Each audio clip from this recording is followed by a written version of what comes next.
उस हिसाब से हमने सोचा कि अगर इस यूनिवर्स में एक अलग पहलू और क्रिएट किया जाए, अगर आप कहानी देखें तो कहानी खत्म हो जाती है। सो वो सारी चीज़ें मुझे यूनिक लगी कि ये पहली बार होगा, और वो सिर्फ मेरा अकेले का नहीं था, उसमें अजय सर भी इन्वॉल्व थे कि तो जिस चुलबुल पांडे के साथ इसका कंपैरिजन किया गया था, 13 साल बाद आप उसी चुलबुल पांडे को सिंघम और अपने कॉप यूनिवर्स में लेके आ जाते हो। जी वो देखिए क्या होता है, जब चीज़ें चलती है आदमी सोचता नहीं है, और इतनी लंबी प्लानिंग कोई करता नहीं। तब सिंघम हमने बनाई थी, हमको ये भी नहीं पता था कि सिंघम इतनी बड़ी हिट होगी या कल्ट हो जाएगी और फिर इसके सीक्वल एक यूनिवर्स बन जाएगा, बट वो हुआ।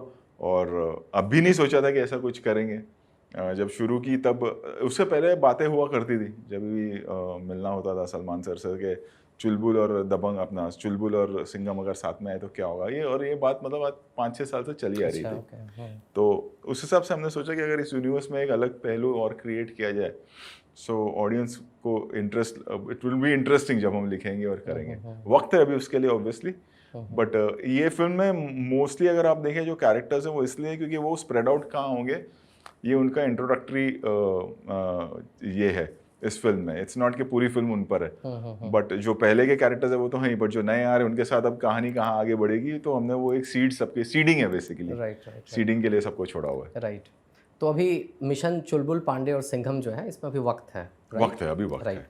तो सर, कॉप यूनिवर्स, देसी एवेंजर्स, इन सब उपनामों के अलावा सिंघम अगेन की चर्चा इंटरनेट पर जिस वजह से हो रही थी जी, वो ये थे कि हो सकता है कि इसमें चुलबुल पांडे का भी कैमियो हो। वो कैमियो हुआ भी, उस पर तालियां सीटियां भी पड़ी जी।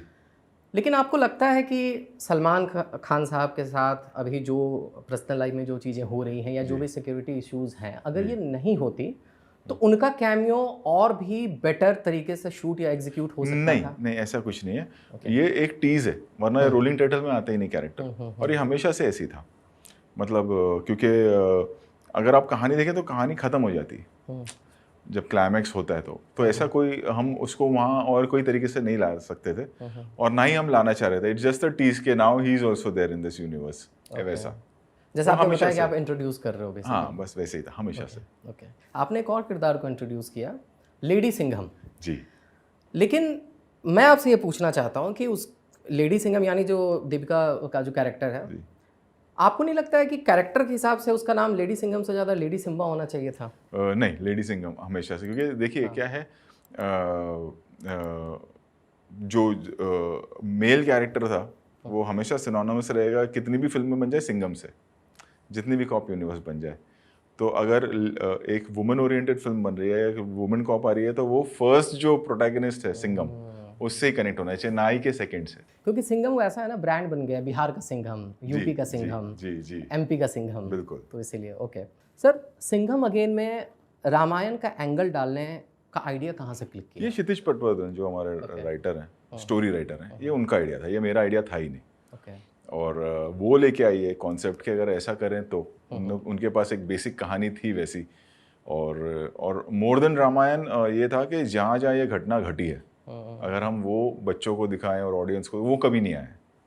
रामायण पहले आ चुकी है, या हम कुछ यूनिक नहीं दिखा रहे थे उसमें, वो एक ऐसी कहानी है जो सबने देखी हुई है, लेकिन कहाँ घटी है वो आज एक मॉडर्न ज़माने में, वो अगर हम ट्रैवल करें तो हम जब बना रहे थे, हम श्रीलंका गए, हमने रिसर्च किया, वो सारी जगहों पर गए, और फिर उन जगहों पे हमने शूट भी किया। तो रियल लोकेशन, हाँ, जैसे अगर आप देखें वो गाड़ियाँ जा रही है, वो सारी रियल लोकेशन है, हमने शूट किए।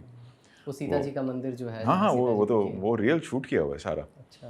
तो वो ऐसा मतलब, और उस पर तो आप ऐसा कोई एक मनगढ़ंत चीज़ कर नहीं सकते हैं, हम सबका इमोशंस है वो।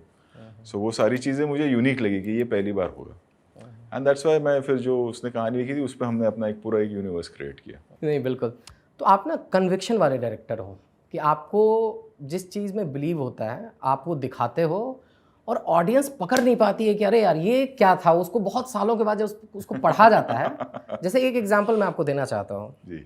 किसी भी एक्शन फिल्म के क्लाइमैक्स में हम लोग क्या एक्सपेक्ट करते हैं कि क्लाइमैक्स हो गया, मारधार हो गया, एक्शन हो गया, लेकिन सिंघम में क्या हो रहा है कि बहुत ही ग्रूसम क्लाइमैक्स दिखता है पेपर पे कि एक पुलिस वाला अपने 100 साथियों के साथ एक इंसान को मारने के लिए जा रहा है, उसको पता है, और वहाँ पे मारधार होती ही नहीं है, वहाँ पे बातचीत हो रही है, पैरागॉन और कॉकरोच की बात हो रही है, बकरे काटने की बात हो रही है। नहीं, ओके, क्या होता है कि मेरा ऐसा मानना है कि एक बार अगर आपको चीज़ करेक्ट लग रही है, मोस्ट ऑफ द टाइम ऐसा होता है कि आपको अगर डाउट नहीं है और आपको लग रहा है कि करेक्ट है और एंटरटेनिंग है और एक नए तरीके से इसको किया जा सकता है और लोगों को पसंद आएगा, रिस्क रहता है ऑब्वियसली।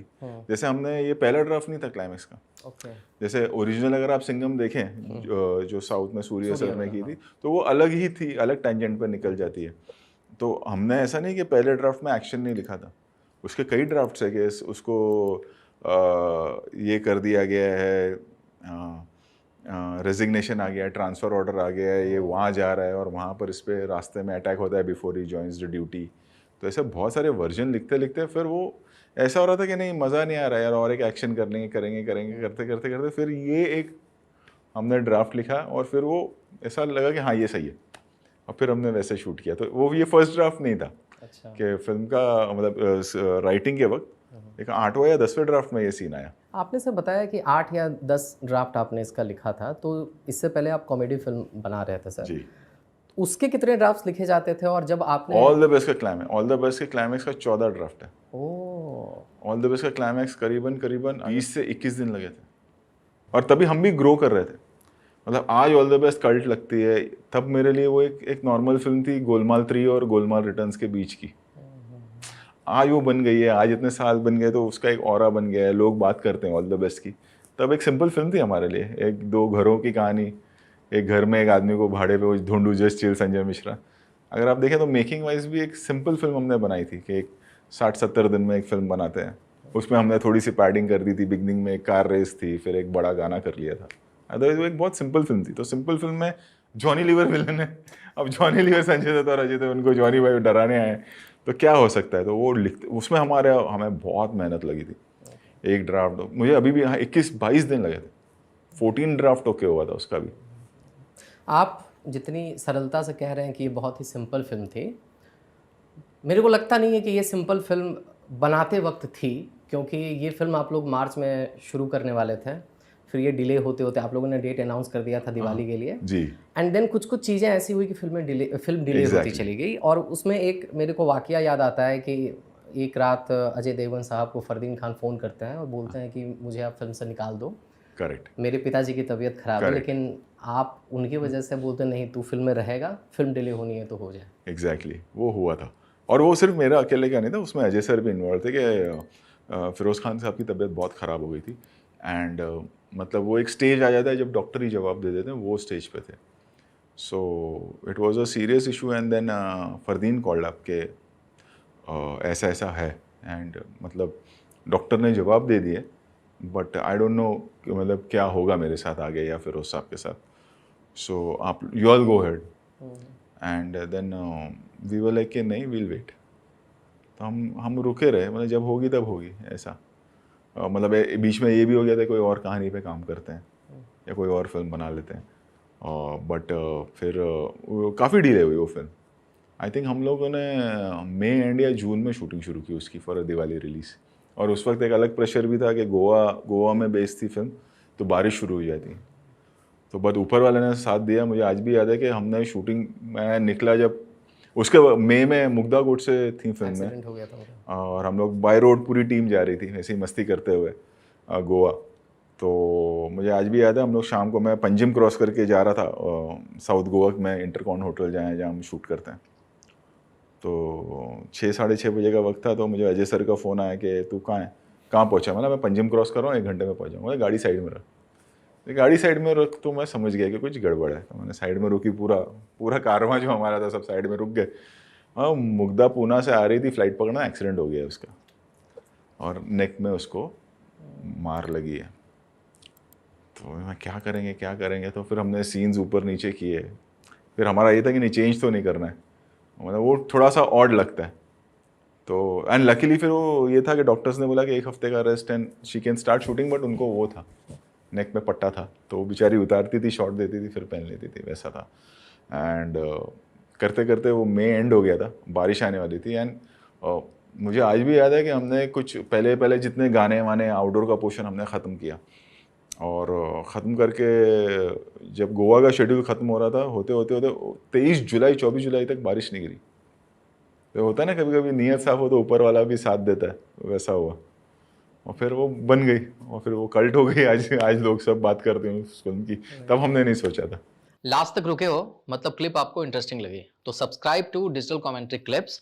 और फुल पॉडकास्ट तो इससे भी ज्यादा इंटरेस्टिंग है, जिसका लिंक आपको डिस्क्रिप्शन बॉक्स में मिल जाएगा।